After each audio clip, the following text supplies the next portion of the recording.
Have you ever looked up at the stars and wondered about the pioneers who first journeyed into that vast, silent darkness? We often think of human astronauts, but the very first Earthling to orbit our planet wasn't human at all. It was a small, stray dog from the streets of Moscow, a dog whose story is both triumphant and heartbreaking. Her name was Laika. Today, we're going to tell her story. A tale of a street dog who became a global icon, a symbol of exploration, and a sacrifice made in the name of progress. This is the story of Laika, the first cosmic traveler. The year is 1957. The Cold War is at its peak, and the space race between the United States and the Soviet Union has just begun. On October 4th, the world was stunned when the Soviets launched Sputnik 1, the first artificial satellite. It was a tiny, beeping sphere, but its impact was monumental. The space age had dawned. Fresh off this incredible success, Soviet Premier Nikita Khrushchev wanted another spectacular achievement to commemorate the 40th anniversary of the Bolshevik Revolution on November 7th. The deadline was impossibly tight, less than a month. The mission? To send the first living creature into Earth's orbit. This was a monumental challenge. A satellite had been launched, yes, but keeping a living being alive in the harsh environment of space was a completely different level of complexity. The engineers and scientists at the Soviet space program, led by the brilliant Sergei Korolev, were under immense pressure. They had to design and build a brand new spacecraft, Sputnik 2, in just a few short weeks. Unlike Sputnik 1, this new craft needed a pressurized cabin, an air regeneration system, and a way to feed a passenger. But who would this passenger be? The decision was made to use a dog. Soviet scientists had a long history of working with dogs for high-altitude research, believing they were well suited for the training and could endure periods of inactivity better than other animals. So, the search began for the perfect canine cosmonaut. The criteria were specific. They needed a small dog, around 6 to 7 kilograms, to fit into the cramped capsule. It had to be a female, as they were considered more docile and the waste collection system was simpler. And most importantly, it had to be a stray mongrel. Why a stray? The scientists reasoned that a dog that had survived the harsh streets of Moscow would be incredibly resilient, already accustomed to extreme cold, hunger, and stress. They were survivors. A team was sent out to round up suitable candidates, and among them was a small, calm-tempered dog, about 3 years old. Initially, her name was Kudryavka, meaning Little Curly. But the world would soon know her by another name, a name that means barker in Russian, Laika. Vladimir Yazdovsky, the head of the space medicine program, selected Laika. He described her as quiet and charming. Before the mission, he even took her home to play with his children. He wrote in his diary, "I wanted to do something nice for her. She had so little time left to live." This small act of kindness reveals the deep, personal conflict felt by the very people responsible for her mission. They were sending her on a journey from which they knew she could not return.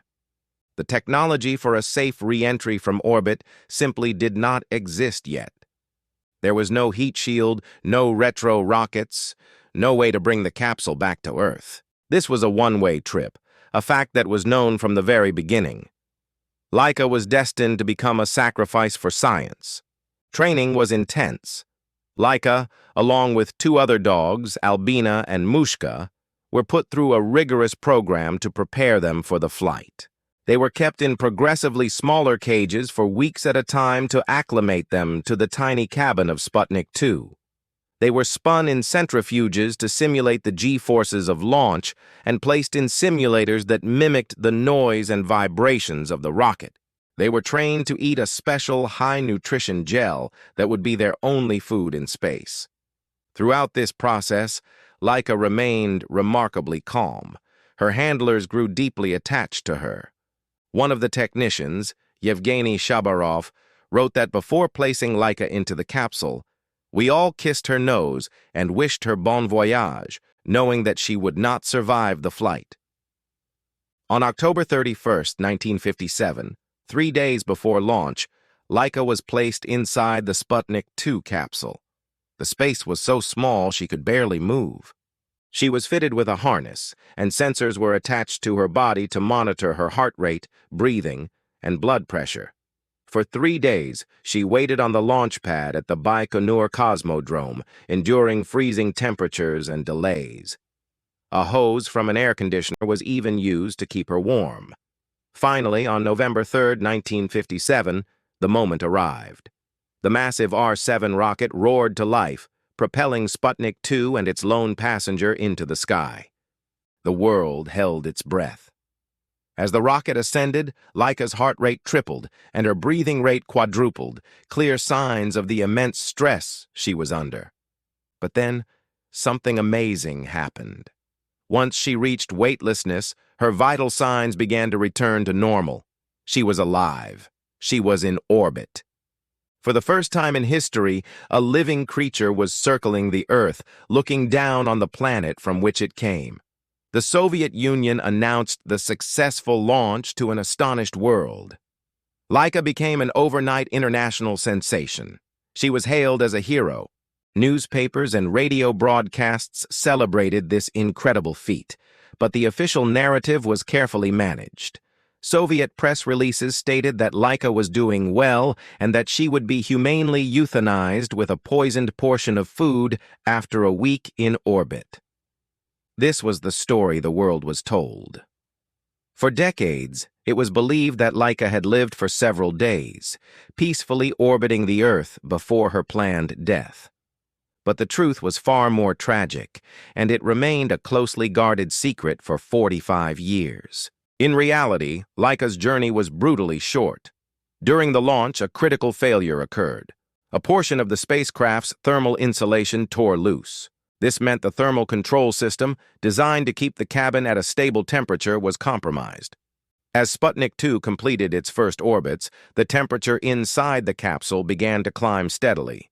It rose past comfortable levels, then past dangerous levels, reaching over 40 degrees Celsius or 104 degrees Fahrenheit.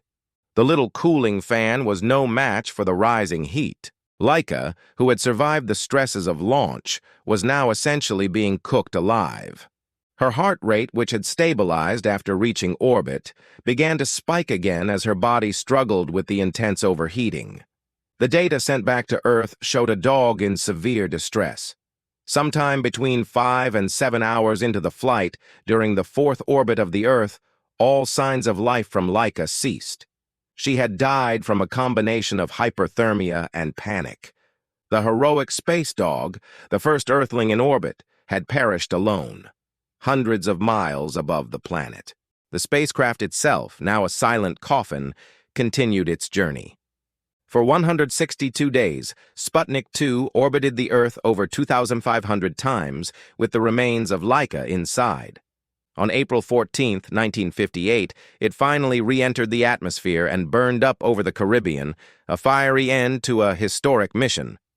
For decades, the Soviet government maintained the fiction of Laika's week-long flight.